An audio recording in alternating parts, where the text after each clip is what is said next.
Your grandchild's birthday is coming up, and you know it. You've known for weeks, and you've been dreading it. Maybe you're lying awake the night before, wondering, do I send a card or a text? Will it even get to them? Will I ruin something? Or will I just disappear from their life if I do nothing? If that's where you are right now, then I want you to know you're not alone. And today, I'm gonna walk you through exactly how to handle your grandchild's birthday when you're cut off in a way that protects your peace, honors the love you have for that child, and keeps the door open no matter what. Stick around to the end because I'm going to share one thing you can do that has nothing to do with your adult estranged child at all. And it might be the most healing thing of all. First, I just want to say birthdays during estrangement are brutal. I'm not going to sugarcoat that. There's something about a birthday that makes the absence feel louder than any other day. Because a birthday isn't just a date on a calendar, it's a memory. It's the day they were born, a day you once held them and spent time before the estrangement started, or was able to tell them happy birthday and give them gifts. And now you might not even know if they're having a party. You might not even know what they're into this year. You might not know if they even remember you anymore, depending on their age. That grief is real, and it's not just being dramatic. It's not you being too emotional. It's one of the most specific, piercing kind of pain there is, and it deserves to be acknowledged. So, first things first, take a deep breath. Whatever you're feeling right now is okay. Okay, so let's get practical.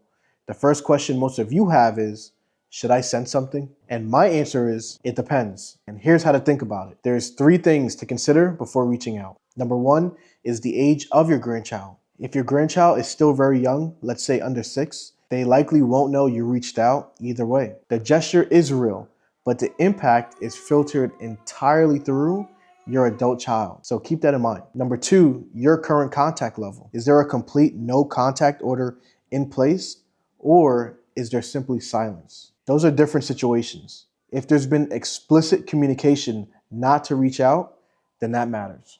Number 3, what outcome are you hoping for? Be honest with yourself here and your intentions. Are you sending something for your grandchild, or are you sending it as a way to signal something to your adult estranged child?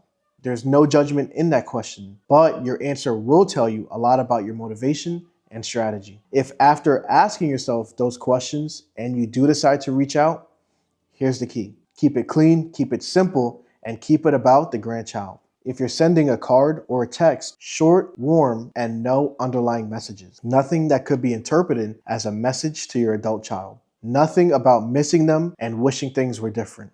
Just happy birthday, I love you, thinking of you, period. That's it. That's the whole card. Nothing that gives anyone ammunition. Nothing your child can screenshot and perceive as an attack. Just love on paper or in a text. Now, what about gifts? This is something I want you to think really carefully on. A gift sent directly can sometimes feel like pressure to your adult child and possibly even to your grandchild, depending on the dynamic you have. If your grandchild is old enough to have their own contact information and you have access to it, a small gift is a low-stakes, loving gesture. Even a gift card works. But if all roads go through your adult child, know that your gift may not reach your grandchild, and your peace cannot depend on whether it does. My father once tried to give a gift to my brother's child, but my brother, who's estranged from my parents, flat out rejected it, saying, "We don't need your gifts." That gutted my father, and it broke his heart. This is really important while you set the intention that your gesture is complete the moment you send the gift. What happens after that is not in your control, and it's not a measure of your love. Now, this is the part I really want you to hear.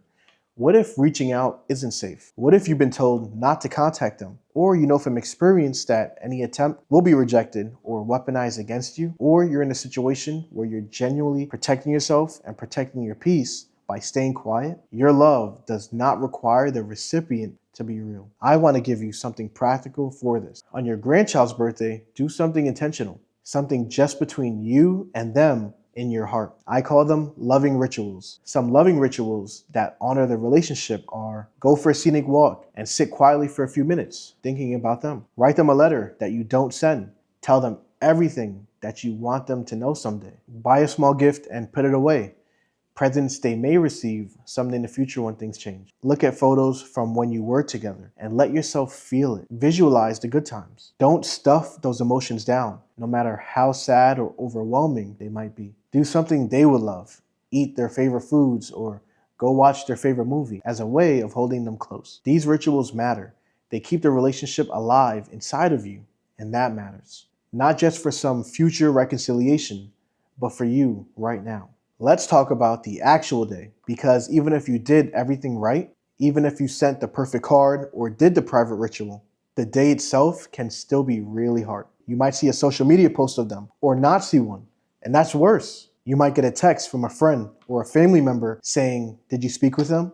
You might just be going about your day and hit with a wall of grief out of nowhere. Here's what I want you to do. Make a plan in advance. Don't leave yourself sitting alone in your feelings with nowhere to put them. Schedule something. Call a friend who gets it. Get outside. Do something that engages your body and your senses. Not to avoid the grief, but to move it through you rather than letting it sit and consume you. And if the grief does hit hard, let it. Release it.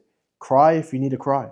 You are not weak for loving someone this much. That love is not a problem to be fixed. I said at the beginning that I share one thing that has nothing to do with your adult child. And here it is. Work on yourself. Not because you caused this, not because you're broken, but because the version of you that is healed, grounded, and at peace, that version of you is the one most likely to be there if a door opens up someday. And she's also the one who deserves to live well in the meantime. You don't have to wait for reconciliation to feel better. Healing is available to you right now. And if this video helped you today, please comment below. And I'm so glad you're here. I'll see you on the next one. Peace.